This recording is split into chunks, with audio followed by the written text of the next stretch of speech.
Hello, everybody. This is Marty Sleva here with the Beacon of Brighton, Keza McDonald. Keza, what up? How's it going? We are here in Tokyo at the Namco Bandai headquarters, which is honestly kind of the most gorgeous building I've seen in a long time. Waterfall. It's got a waterfall. Has a waterfall and a farm. But we're not here to talk about that. We're here to talk about Dark Souls. We played about a half an hour of the beta. What did you think? It was from the midsection of the game, so it kind of dropped you right in there. You started a bonfire. You're in the kind of creepy. You're at the foot of a creepy castle, which is very Dark Souls, which is pretty cool. So, and then everything's kind of already happening. So it took me a little while. I was kind of looking through my inventory and looking through my stuff, being like, what does all of this do? And I still don't know what most of it does, which I think is encouraging. I thought it was really cool. It was very, very Dark Souls. There was a lot of dark places with horrible things in them. There was a lot of unexpected happenings and unexpected difficulty.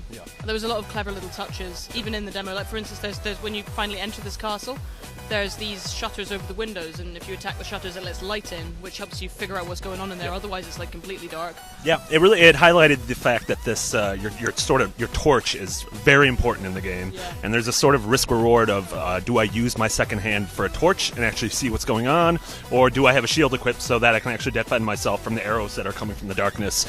So I really like that sort of, and if you put the torch away, then it's extinguished until the next time you find a bonfire. So I really sort of like that, that risky element of it. You can choose to either see what's coming for you or attack what's coming at you. Like, that's it. Like, you have either knowledge or power. Exactly. One or the other.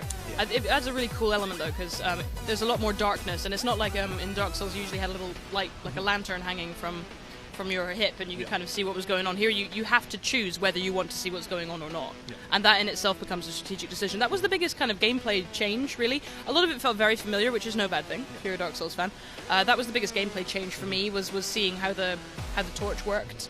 And you also have to memorize, like, if you go into a room with a torch, you have to memorize what it looks like, because next time you come through you might not have it at that time.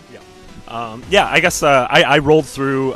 We got a choice of 6 character classes. I rolled through as a sorcerer, which is what I played Dark Souls 1 as, and I think that's really cool, especially in this sort of I don't know, just in the gaming climate we're in, like the fact that FromSoft is willing to give, like, just go that extra step and say, like, yes, and you can role play as whatever character you want, which I think is cool.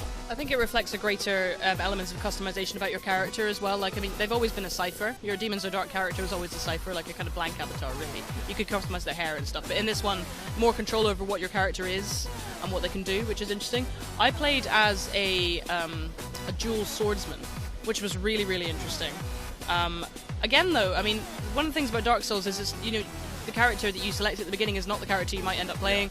It's all about, where you put your points and when you're leveling, and also what equipment you're using. So hopefully that will be preserved.